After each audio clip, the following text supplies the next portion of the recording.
Hi everyone, thank you so much for clicking on this video. My name is Justin, and in my last video, I went over 10 hot takes for the 2021 NHL season, and I thought it would only be appropriate if I followed that up with 5 of my own unpopular opinions or hot takes for the 2021 season. So let's get going.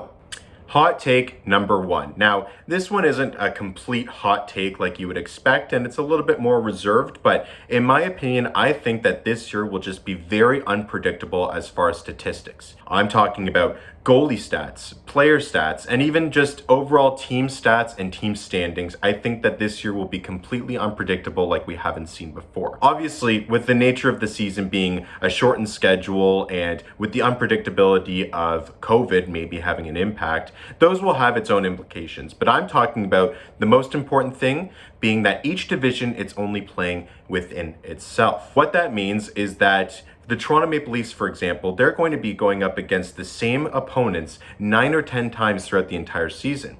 And where we might have seen in seasons past the Leafs go up against a Western Conference team like the Arizona Coyotes, for example, they'll only see each other 1 or maybe 2 times throughout the season. And the preparation before that game is very short term. You'll watch some video, you'll prepare a little bit by taking a look at their tendencies, but you really don't mind too much about following them over the course of the season, and you're going to play your same game style no matter what against that opponent. Just because it's a one-off game, it doesn't have as much implication in the standings, but more importantly, you only play them that one time. So why change what you're doing? This year, it's going to be a little bit different. Since you're playing the same teams 9 or 10 times, you're going to be able to recognize their tendencies, you're going to be following them all season long, and each matchup is going to be way more important as far as standings and points go. So what I think you might be able to see is that players that are able to create open ice are going to be held a little bit more back and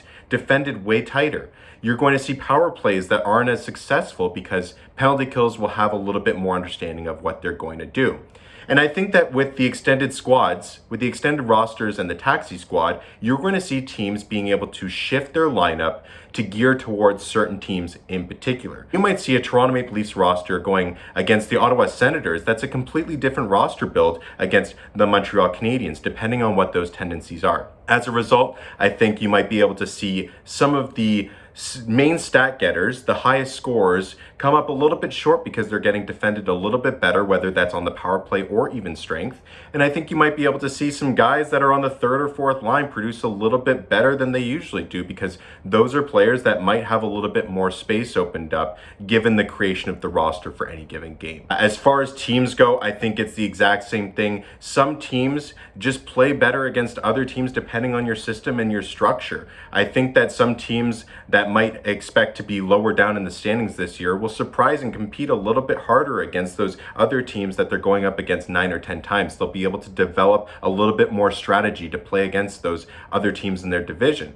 And likewise, some teams that you expect to do very well might have a little bit more trouble competing against those lower teams in their division just because they match up in a different way. With that said, I just think that this year is going to be completely unpredictable, and we might just be able to see some players finish a little bit different than we might project them at the beginning of the season.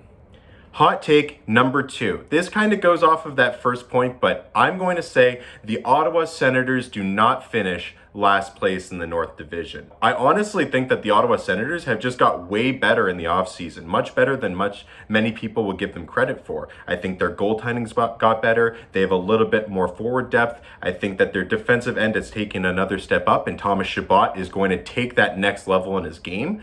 And overall, their structure just seems to be a little bit better to me. But most importantly, they are going up against the same teams every night in, night out. So I think that they're going to be able to adjust their strategy and take on those teams a little bit better. I know as a Leafs fan, no matter how bad either team is, and I know we've gone through some spans of time where the Toronto Maple Leafs and Ottawa Senators have both been very bad.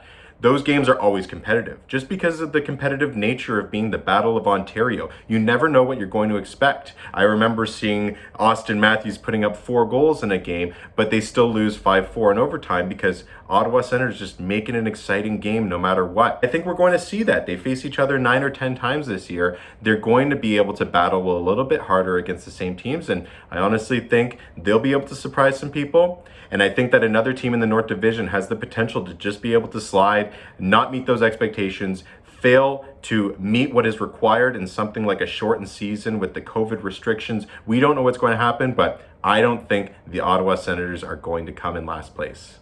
Hot take number 3.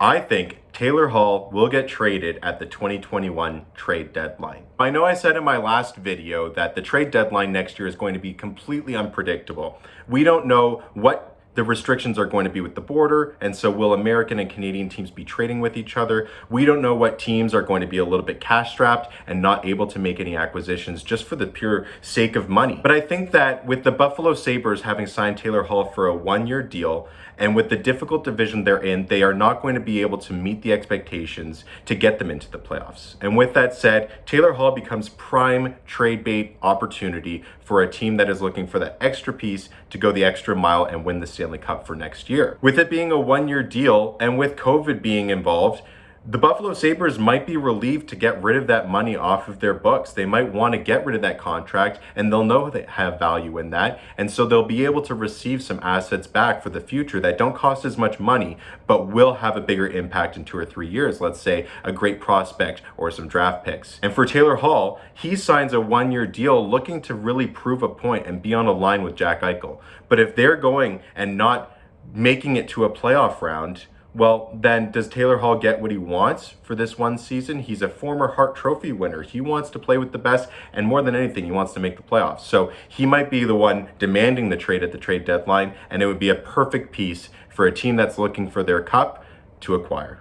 Hot take number 4. Now, I'm a Toronto Maple Leafs fan, so I had to throw something in here that was specifically Leafs related. And I know this one is going to be a little bit of a stretch, but I'm going to say that Mikko Lehtinen will meet, if not exceed, all of his expectations of being the best defenseman outside of the NHL and work his way up through the Leafs defensive lineup into a consistent top 4, if not top 2 role with the Toronto Maple Leafs. Now, I know as a Leafs fan, we tend to get way ahead of ourselves when we have some prospects or free agents or any season in particular. We just tend to think that we're going to do better than maybe what is realistic. But I really think that Mikko Lehtinen is going to outperform what is expected for him this year. I think that he has the ability to really move the play that really complements the Leafs strategy. And I think that he's going to be able to compete with Morgan Rielly for that number 1 power play spot. He seems to be a great quarterback. And I think that Sheldon Keefe is one to think, if someone's playing really well, let's reward them and maybe make Morgan Rielly or TJ Brody fight back up for that number 1 spot. It's unpredictable. It might be a little far-fetched, but I'm really looking forward to seeing what he is able to do with the Leafs this season. Hot take number 5, the final hot take. I'm going to say it right now. A Canadian team makes it to the Stanley Cup final. Now, on a given year, you might be able to see a hypothetical matchup of 2 Canadian teams going against each other in the Stanley Cup final. And that might make you think that, it's more likely in any other year that a Canadian team can win the Stanley Cup. But in this year, we know now that a Canadian team is guaranteed into at least the 3rd round, the Eastern Conference Finals, or whatever conference finals you might be able to say. A Canadian team is guaranteed to make it through those first 2 rounds into the 3rd, and I think that team's going to be able to win that 3rd round and make it to the finals. The North Division is so difficult, and it's going to be so taxing to play throughout the entire season. And so whatever team is able to make it out of that division is going to have a lot of skill and a lot of experience going up against some great teams. I just have a feeling. I think the Canadian team will make it to the Stanley Cup Finals. I don't know if they'll win. I really hope they do. It's been since 1993 that we've had a cup north of the border. It would be really awesome if we could get that, but I'm going to say right now, a Canadian team makes the finals. So there you have it. That is my top 5 hot takes for for the 2021 NHL season. I really appreciate the support in clicking on this video, and I'm really looking at making these videos better video after video. So if you can, please leave a comment down below. Let me know your thoughts about these. Let me know if you have any recommendations for future videos and any content that you'd like to see. I'd love to review those, and I, again, really appreciate you clicking on this video. Looking forward to the next one, and looking forward to the season starting on Wednesday.